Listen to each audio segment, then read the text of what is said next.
ইসরায়েলকে কড়া হুঁশিয়ারি দিলেন ইরানের সর্বোচ্চ নেতা আয়াতুল্লাহ আলী খামেনি। সে হুঁশিয়ারিতে তিনি জানান, ইসরায়েল নির্মূল হবে। 17 ডিসেম্বর ইরান ভিত্তিক বার্তা সংস্থা মেহের নিউজ তাদের এক প্রতিবেদনে জানিয়েছে এই তথ্য। প্রতিবেদনে বলা হয়, সম্প্রতি এক জনসভায় বক্তব্য রাখেন আয়াতুল্লাহ আলী খামেনি। সে সময় তিনি ইসরায়েলকে হুঁশিয়ারি দেন। ইসরায়েল নির্মূল হবে স্পষ্ট জানিয়ে খামেনি বলেন, মার্কিন যুক্তরাষ্ট্র, ইসরায়েল এবং তাদের কিছু মিত্ররা যে ধারণা নিয়ে চলেছে সেটা হলো প্রতিরোধ শেষ হয়ে গেছে। তা একেবারেই ভুল। যে পক্ষটি নির্মূল হবে তা হচ্ছে ইসরায়েল।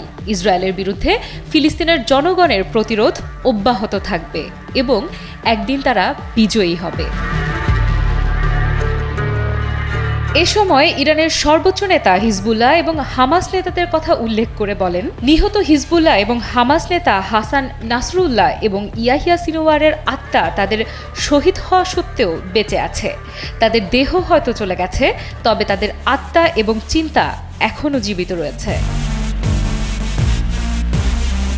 আয়াতুল্লাহ আলী খামেনি আরও বলেন, ইরানের শত্রুরা বুঝতে পেরেছিল যে বিপ্লবকে কঠিন পদ্ধতিতে পরাজিত করা যায় না। তারা অপপ্রচার, প্রলোভন এবং অসততার পথ বেছে নিয়েছে, কিন্তু তা ইরান ও এর বিপ্লবকে পরাজিত করতে পারবে না।